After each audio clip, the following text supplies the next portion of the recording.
Assalamualaikum warahmatullahi wabarakatuh. Sebelum memulai pelajaran hari ini, mari Ibu akan memimpin berdoa agar terhindar dari segala penyakit.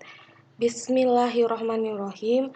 Allahumma inni a'udzubika minal barosi wal jununi wal juzami wa min syai'il askomi. Artinya, ya Allah, sesungguhnya aku berlindung kepadamu dari penyakit belang gila, lepra, dan dari segala penyakit buruk lainnya. Nah, hari ini Ibu akan membahas tentang permasalahan ketenagakerjaan dalam pembangunan ekonomi. Di sini ada KD tentang 3.3 menganalisis permasalahan ketenagakerjaan dalam pembangunan ekonomi. 4.3 menyajikan hasil analisis masalah ketenagakerjaan dalam pembangunan ekonomi dan cara mengatasinya. Pembahasan materi. Pertama itu konsep, kedua itu jenis ketenagakerjaan, ketiga masalah ketenagakerjaan yang akan kita bahas nanti ya, Nak.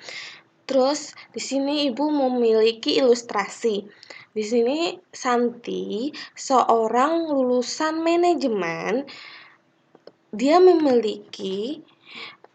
Santi ini memiliki rencana untuk bekerja terlebih dahulu. Santi mencoba untuk mencari lowongan pekerjaan di beberapa perusahaan sesuai dengan bidangnya, manajemen yaitu. Saat ini Santi melamar pekerjaan di beberapa perusahaan di bidang manajemen. Terus apa sih yang dimaksud dengan tenaga kerja? Nah, di sini kita akan bahas. Tenaga kerja itu adalah penduduk usia produktif dari 15 tahun sampai 64 tahun yang melakukan pekerjaan untuk memenuhi kebutuhannya. Terus yang di bawah 15 tahun terus di atas 64 tahun gimana, Bu? Itu termasuk bukan tenaga kerja.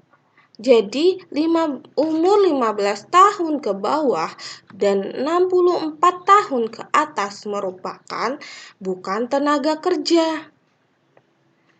Nah, tenaga kerja terdidik. Jika kita di sekolah, pasti diajarin oleh guru, bertemu dengan guru. Sama halnya dengan di rumah sakit. Ketika kita sakit, lalu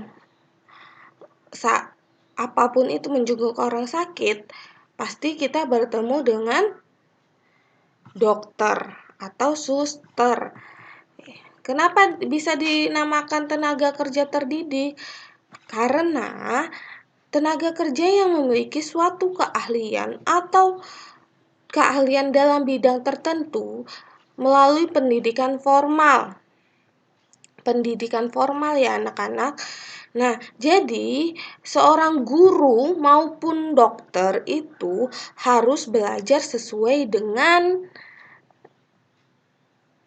jurusan yang ia pelajari atau yang ia minat.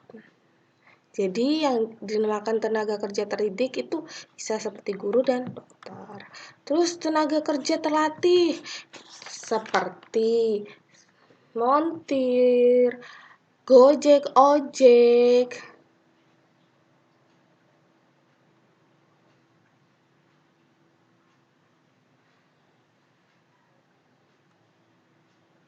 Lalu supir. Kenapa mereka supir, angkut, taksi, gojek, montir disebut tenaga kerja terlatih? Karena mereka memiliki keahlian tertentu yang didapatkan dari pengalaman kerja yang ia dapat. Lalu, tenaga kerja tidak terlatih seperti kuli angkut, asisten rumah tangga, lalu kuli bangunan. Kenapa sih juga disebut tenaga kerja tidak terlatih. Kenapa? Karena pada dasarnya mereka mengandalkan kekuatan atau tenaga yang dimiliki untuk dapat melakukan pekerjaannya. Lalu di sini Ibu akan membahas tentang masalah ketenagakerjaan. Masalah ketenagakerjaan di sini yang terjadi seperti jumlah tenaga kerja yang tidak sebanding dengan kesempatan kerja. Jadi para pencari kerja jumlahnya yang lebih banyak dengan lowongan lapangan kerjanya yang tidak sebanding atau tidak banyak dengan para pencari kerjanya. Tuh. Terus, kenapa kayak gitu? Mengapa? Karena disebabkan oleh penumpukan jumlah penduduk produktif dan diiringi dengan kurangnya lapangan pekerjaan. Permasalahan juga dipicu persebaran tenaga kerja yang tidak merata, seperti lapangan kerja yang cenderung banyak di daerah-daerah kota, namun di daerah-daerah kecil tidak memadai. Terus, di samping itu, rendahnya kualitas tenaga kerja yang menjadi salah satu masalah ketenagakerjaan. Kualitas tenaga kerja dapat dilihat dari pendidikan dan pengalaman kerja yang dimiliki oleh penduduk atau calon tenaga kerja.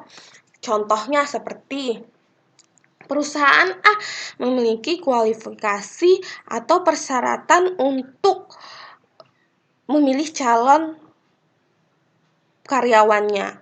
Kualifikasinya itu harus menguasai bahasa Inggris, tapi calon pegawainya tidak memiliki kriteria tersebut, masuk tidak? Tidak masuk dalam kualifikasi atau persyaratan dari perusahaan tersebut. Gitu.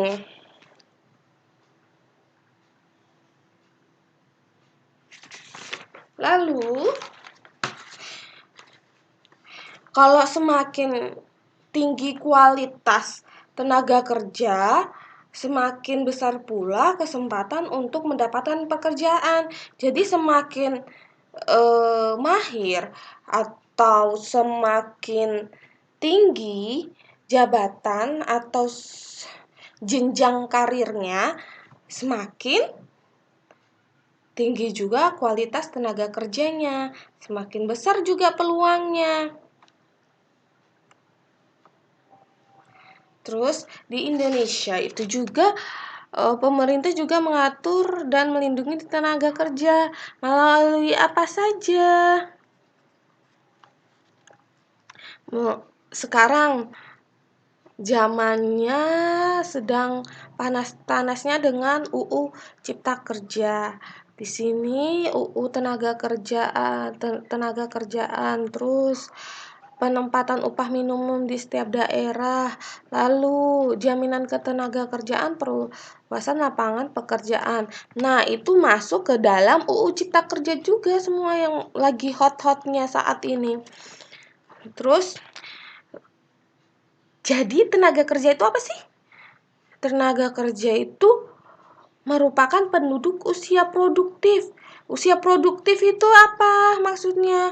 Usia produktif itu yang mampu bekerja, baik sebagai tenaga terdidik, terlatih, maupun tidak terdidik dan terlatih. Di sini ada masalah tenaga kerja. Yang pertama, jumlah tenaga kerja yang tidak sebanding dengan kesempatan kerja. Yang Ibu jelaskan tadi, tenaga kerjanya banyak, usia produktifnya banyak, yang mencari kerja, namun lapangan pekerjaannya sedikit. Terus tidak meratanya kesempatan kerja. Rendahnya sumber daya manusia. Di sini rendahnya sumber daya manusia. Contohnya